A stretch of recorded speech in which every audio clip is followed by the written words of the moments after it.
Nunca les conté a mis padres sobre la operación. Me pasaron toda mi infancia castigándome por mi condición, convencidos de que, de pequeño, fingía mis limitaciones para llamar la atención. Hola a todos, les voy a contar mi historia. Vengo de una familia extremadamente pobre, sin educación y llena de prejuicios. Básicamente, somos como esos campesinos de las zonas rurales de Castilla. Nací con una displasia cadera que afecta la forma en que camino, causando una cojera pronunciada y un dolor sordo pero constante que ha sido el telón de fondo de toda mi vida. Desde que tengo uso de razón, mis padres, especialmente mi padre, Antonio, no creyeron que mi forma de caminar fuera un problema real. Mi madre, Carmen, siempre se limitó a seguirle la corriente, su voz un susurro ahogado por la de él. Pensaban que lo hacía para fastidiar o para que me hicieran caso, incluso cuando era un niño pequeño. Deja de simular, Javier, me decía mi padre con impaciencia. Camina derecho de una vez. Por eso, me castigaban por caminar de la única manera que mi cuerpo me permitía, lo que significaba que, básicamente, estuve castigado constantemente durante unos 7 u 8 años, sin postres, sin salir a jugar, a veces incluso encerrado en mi habitación, por el simple hecho de existir en mi propio cuerpo. El punto de inflexión llegó cuando una profesora, la señorita Elena, tuvo una conversación muy seria con mis padres y le sugirió con firmeza que me llevaran a un especialista. En ese momento, identificaron la displasia. El médico sugirió una cirugía correctiva, pero mi familia no podía pagarla. Así que pasé varios años con unos aparatos ortopédicos metálicos y feos en las piernas, en sesiones de fisioterapia dolorosas e inútiles, cosas que no funcionaron porque el problema era estructural y congénito. Mis padres y mi familia, a pesar de que les explicaron claramente el diagnóstico, seguían culpándome a mí por mi estado. Desarrollaron una teoría absurda. Creían que había fingido esta discapacidad durante tanto tiempo cuando era un bebé que al final mis huesos y músculos habían adoptado esa forma para siempre. Si sigues haciendo el tonto, te vas a quedar así para siempre, era un mantra en casa. Siempre han estado resentidos por ello y no paraban de recordarme, con un rencor que podía palparse, todo el dinero que habían tenido que gastar por mi problema. Durante toda mi infancia, los otros niños se burlaban constantemente de mi condición. Llevaba aquellos aparatos ortopédicos cuando salió la película Forrest Gump, y las comparaciones y los gritos de «corre, Forrest, corre», me perseguían en el patio del colegio.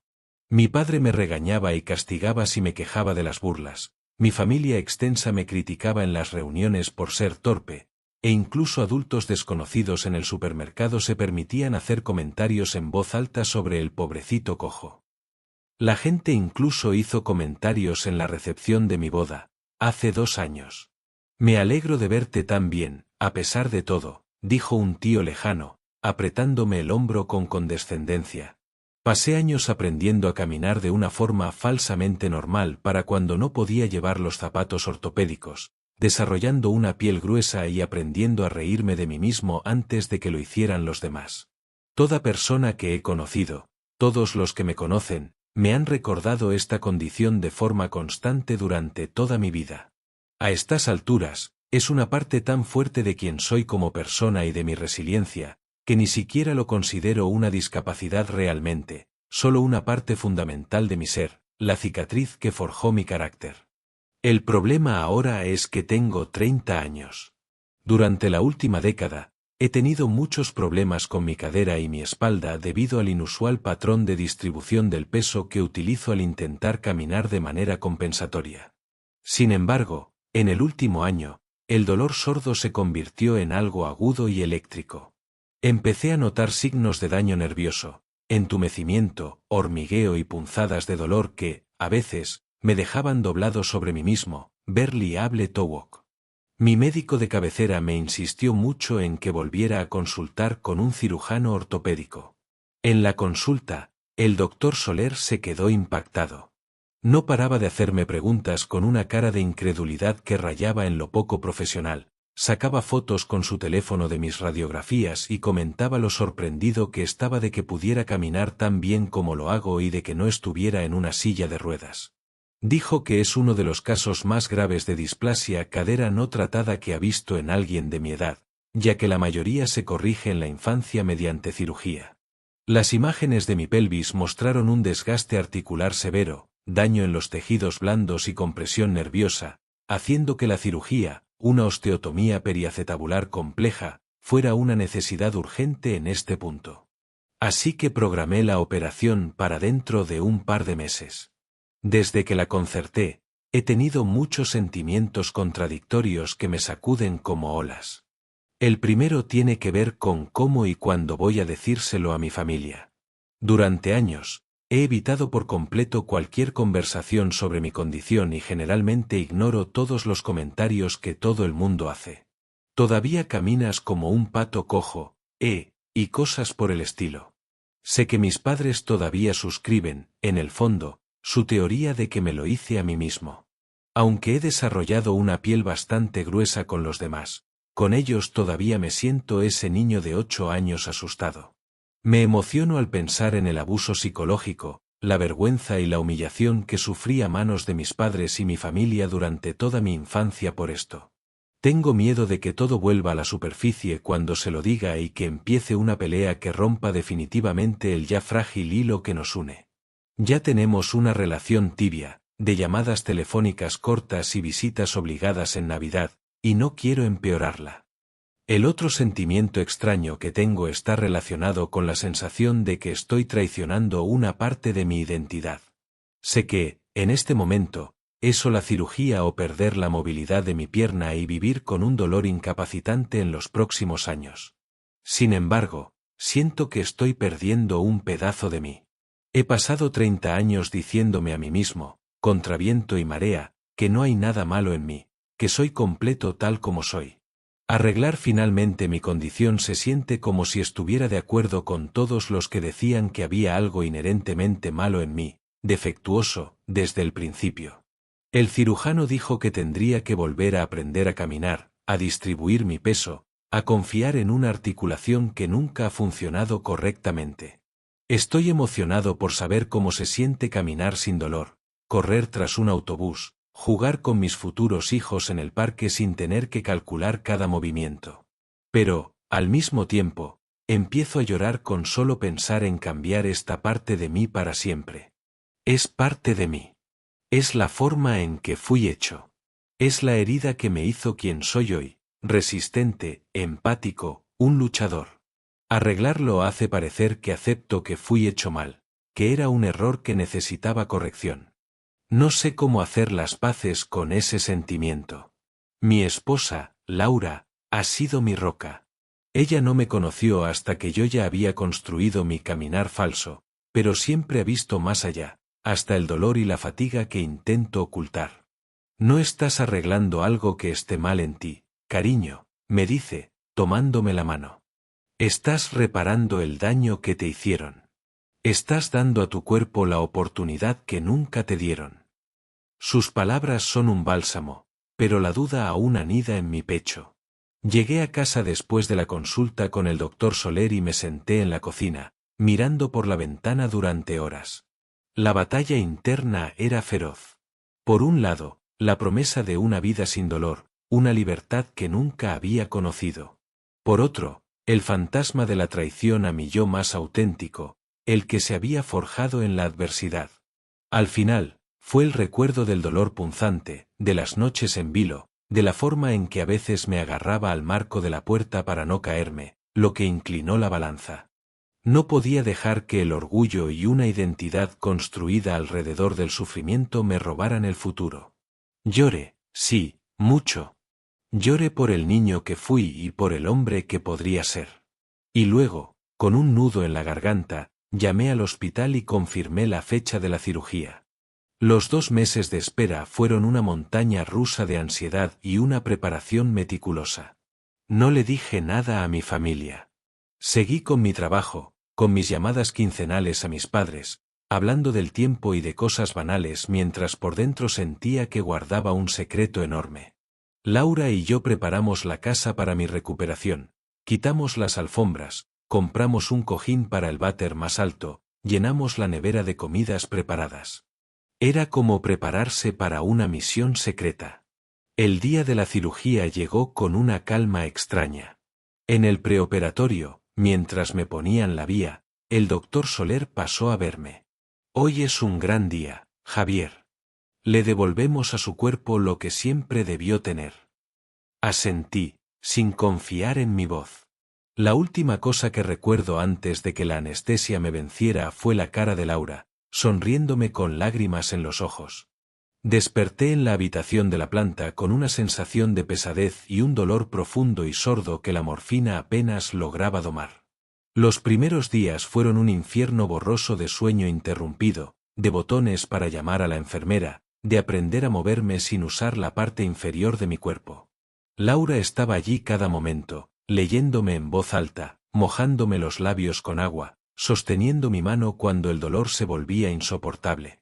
Ver su amor incondicional, su fatiga, me daba una fuerza que no sabía que tenía. Después de 5 días, me dieron el alta. Volver a casa, a nuestro apartamento preparado, fue un alivio inmenso. Las siguientes semanas fueron un ejercicio de paciencia extrema. Las muletas se convirtieron en una extensión de mi cuerpo. Aprendí a subir y bajar escaleras, a llevar una taza de té desde la cocina al salón sin derramarla, a ducharme sentado en un taburete de plástico. El dolor fue cediendo lentamente, transformándose de una presencia opresiva a una molestia manejable. Pero lo más increíble fue que, por primera vez en mi vida, el dolor no era el mismo. Era un dolor de curación, de reparación, no el dolor crónico y degenerativo que me había acompañado desde la infancia. Esa diferencia, sutil pero fundamental, empezó a sanar no solo mi cadera, sino también mi alma. Un mes después de la operación, estaba en el salón, practicando mis ejercicios de fisioterapia, cuando sonó el teléfono. Era mi madre. Hola, cariño. ¿Qué tal estáis? Hace tiempo que no hablamos. Bien, mamá, todo bien, dije, conteniendo la respiración mientras estiraba la pierna. ¿Seguro? Suenas un poco raro. Fue en ese momento cuando lo entendí. El peso de la omisión, de actuar con normalidad cuando mi vida había cambiado tan drásticamente, se volvió demasiado pesado. Ya no quería esconderme. Ya no tenía miedo. Mamá, tengo que contarte algo. Me operé. De la cadera. Hace un mes. El silencio al otro lado de la línea fue absoluto. Tan profundo que creí que se había cortado la comunicación. ¿Qué? ¿Una operación? ¿Por qué no nos dijiste nada, Javier? ¿Estás bien? Su voz temblaba, cargada de una mezcla de incredulidad y algo que sonaba a ¿culpa? Porque siempre ha sido un tema muy tenso en la familia, dije, con una calma que me sorprendió a mí mismo. Porque crecisteis castigándome por esto. Porque durante 30 años me habéis hecho sentir que mi cuerpo era un problema, un castigo, una farsa. No quería daros otra razón para hablar de ello. Ella no dijo nada durante un largo rato. Luego, con una voz que era apenas un susurro, respondió, «Lo siento, Javier. Lo siento mucho». No era una disculpa grandilocuente, pero en su tono, quebrado y avergonzado, había un atisbo de un reconocimiento que nunca antes había escuchado. Colgamos poco después. Esa noche, impulsado por una liberación repentina, hice algo que nunca había hecho. Abrí Facebook y escribí.